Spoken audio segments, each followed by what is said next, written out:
Har bir soatda kirib, misol uchun $3 8 soat ishlasak, $25 bo'ladi. $25 300 ming pul bo'ladi.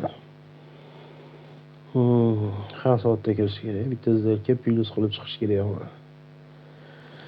Tak, birinchi trend topamiz, yoqtiramiz trendni.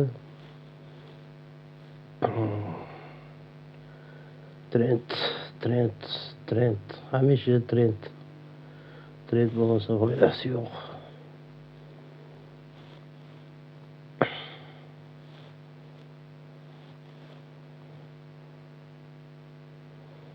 Tak.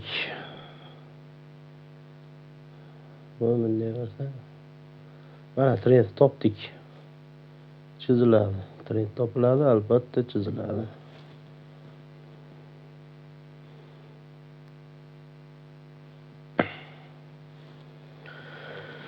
Endi 1 minutda analiz qilamiz. Endi iloji yo'q-da, forex pul yeb qo'yib, qarzga tiqib olib, asosini chiqarib oldi. Iloji yo'q. Mana shunda bir narsa qilib ishlab tirikchilik qilmasak bo'lmaydi. $100. Hozir $3 dan ishlab ketish kerak. Endi nastroyga qilamiz. Hamma yo'q nastroyga bo'ladi bu yerda. Tak, unga tegib turib qaytdi. Hayot shuda, hayot. Tak, barobarik.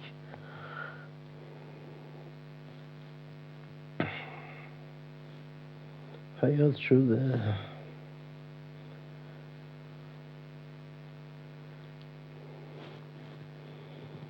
Tak, pastga tushib tepaga ketyapti. $10 tepaga.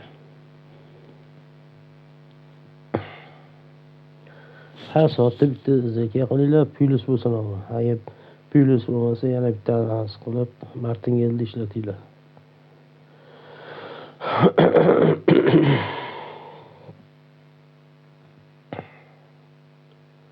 Keyin chiqib ketaverasizlar.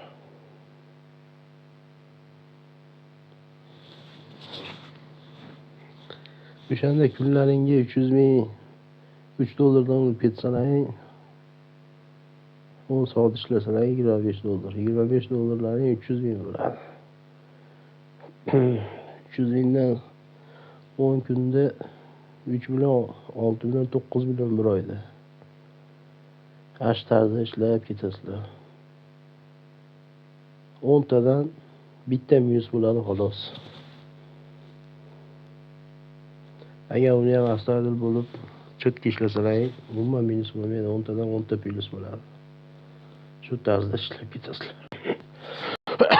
Yana ishlayman demasizlar. Har soatda kirib, analiz qilib, bitta zaka qilasizlar, bo'ldi chiqib ketasizlar. Mana bo'ldi deb.